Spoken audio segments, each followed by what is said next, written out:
Hi, everyone. Thank you for the opportunity to share our work with this distinguished forum. My name is Sarit Felber. I'm a legal consultant at the Israeli Ministry of Justice. And in this short presentation, I will present to you our work in the topic of AI in finance. In its national AI program, Israel adopted a sectoral approach to AI regulation. This means that each regulatory body is charged for developing regulatory measures to AI tailored to the specific domain. Staying true to this approach, we formed a team dedicated to addressing AI challenges and impacts in the financial sector. I should say that Israel has quite a decentralized structure for financial regulation. We have several regulators, each working on their own. But in the topic of AI, these regulators have decided to collaborate and work together, as we acknowledge that the challenges and opportunities of AI are quite similar across the board when it comes to the financial sector. Our team is about to finish its work and publish its report to public consultation. And in this short presentation, I would like to highlight some of the key issues we've been working on. So as you can see on this slide, the report covers several topics. Some are focused, some are specific to the financial sector, such as the way AI disrupt certain financial services, such as credit and insurance underwriting, financial advice, and the effect on financial stabilities. Other topics are more general, but could still pose a unique challenge in the financial sector, such as disinformation or the subject of competition. So these are the main topics we explore in our report.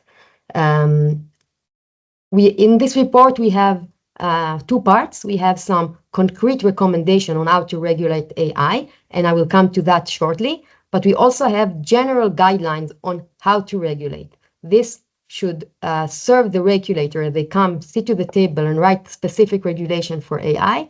These are the principles that we believe that should guide them. So I will share some example. First, we recommend to take a risk-based approach, which means that the level of regulation should be appropriate to the level of risk.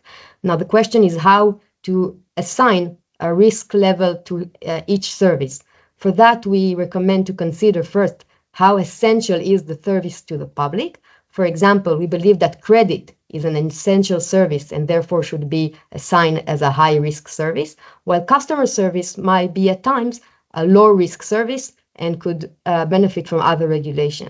Another consideration is how the centrality of the technology to the service. If the AI is a major component in the service, then it should be high risk. If the technology is merely a minor component, then maybe we can consider it as low risk and devise an appropriate regulation. We also recommend to use existing regulatory frameworks before writing completely new regulation. We've test run our current regulation on certain use cases, and we think that they give adequate response to the majority of the regulatory goal in the financial sector. But we do acknowledge that there are necessary adaptation and modification. One field that we feel that will need serious modification is, for example, the field of data governance. As data is essential to AI, we should re-examine the way we govern it. Another principle is that similar services and risk should have a similar regulation. For example, if we see credit underwriting and insurance underwriting as both high-level risk with similar risk, they should have the same regulation to prevent an arbitrage in the regulation. We also recommend to align with international regulation and ethical principles, such as the OECD principle. And lastly, we believe that both the regulator and the financial sector could benefit from experimentation, and such as sandboxes and pilot programs that will enable the regulator to learn more about the technology and to adopt appropriate regulation. And it will enable the financial institution or tech companies to test run their products in somewhat real time, but under strict supervision. So these are the more general guidelines. And alongside the general guideline, we also have concrete recommendations. Now, when it comes to AI regulation, there are certain key themes and principles that are repeating themselves in international documents. And we recommend to adhere and to align with this principle. Principles such as explainability, human involvement, notification obligation, and so on. But we do see it as a regulatory toolbox, which means that the regulator could look at all these measures and principles and maybe and use all of them or some of them dependent on the context. So I will give the example, for example, explainability. So we also believe that we should require from AM system the ability to provide meaningful information, as the OECD principles state. But we do also acknowledge that there is some kind of technological limitation to this demand, and we believe that there is an interplay between this demand and between this tool and other regulatory tools. So, for example, if there is an increased level of human involvement in a certain service, we might be able to reduce or lower the demand for explainability because the human involved can provide the meaningful information that we would like the consumer to receive. We also recommend that there will be a human in the loop when it comes to AI system. This is an important method to overcome shortcoming of AI system and provide autonomy to the consumer. However, we believe that the level of human involvement should be dependent on the level of risk, of course, and we can perhaps compensate on human involvement by other regulatory tools. So, for example, if our system has high explainability capabilities, we might be able to reduce the requirement for human involvement. We do, however, believe that human oversight is necessary all across the board. These are merely a few examples that we believe that from our concrete recommendation, and I think I will end with that. I thank you for the invitation. Thank you for listening. Thank you. Toda rabba. And this is my email, and we will be happy to, as I said, we are about to publish our report. I'll be happy to share an English version of the report with the participant here and to receive any feedback or comment. So thank you. Thank you very much, Sarit. This was really inspiring. It is extremely relevant that you are looking deeply into the finance, as it is the finance sector that has been using information and automatized models for decades now.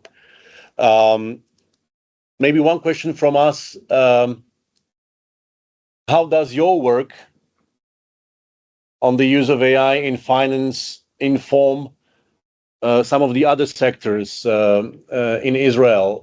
Will it be something like a guiding example, how to approach the governance of AI also for others, or will the finance remain very specific? Thank you. That's a great question. I hope that this document that will be published soon will help other regulator in two ways. First, how to approach this issue. What we've done was quite unique in the way that we gathered together a few regulators to work together because they have similarities, and I hope that other regulators would do the same rather working on their own. That's one way we hope to inform other regulators. And as I said, our report is covered two main topics that are specific to the financial sector and other that are more general but perhaps pose a unique challenge in the financial sector. I think that the more general part of the report could benefit other regulators, as the report will be quite detailed and long, unfortunately, but it will reflect our thinking process. Why did we arrive to the conclusion that we arrived to? And I think this thinking process and going through that might inform other regulators as they sit to write their own report.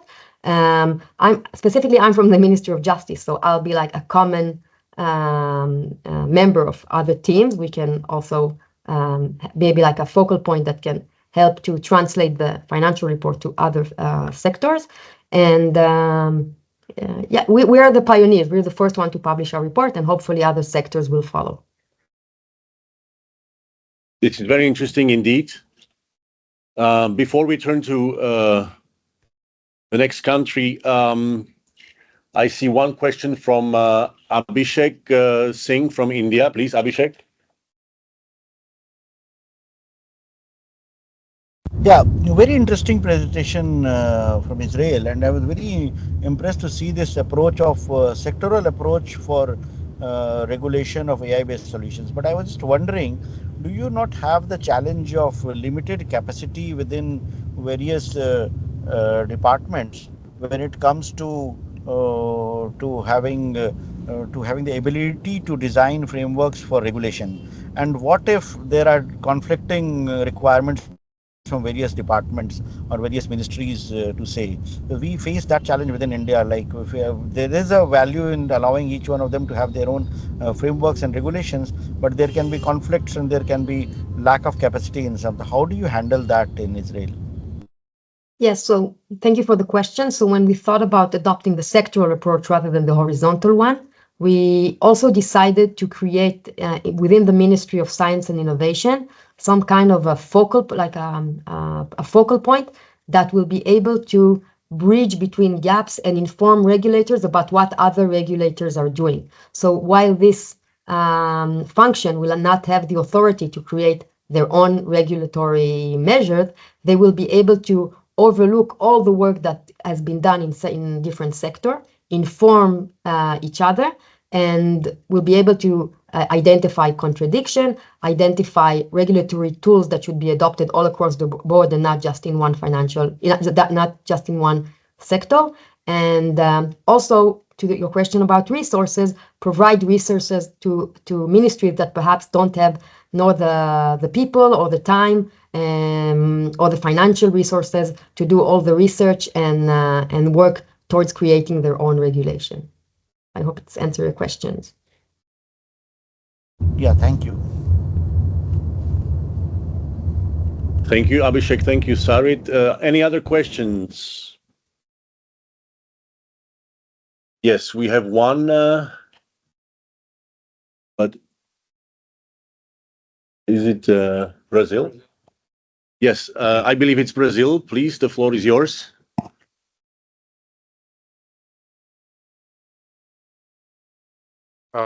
Hello. Thank you for the presentation. When we talk about finance, you see it very connected with the labor market. Does your report analyze this aspect and propose some measures or how to measure this impact in terms of the labor market? The report does mention it. It does not. It's not a major part of the report, but we do have more general recommendation to the regulators on what to do next outside of regulation. Which, in terms of the work market, we do two things. First, we think that financial regulators should perhaps recruit talent or employees with knowledge not only in finance but also within computer science, data scientists, because we believe that that's the field is heading there, and also how it will impact financial institution in terms of losing jobs.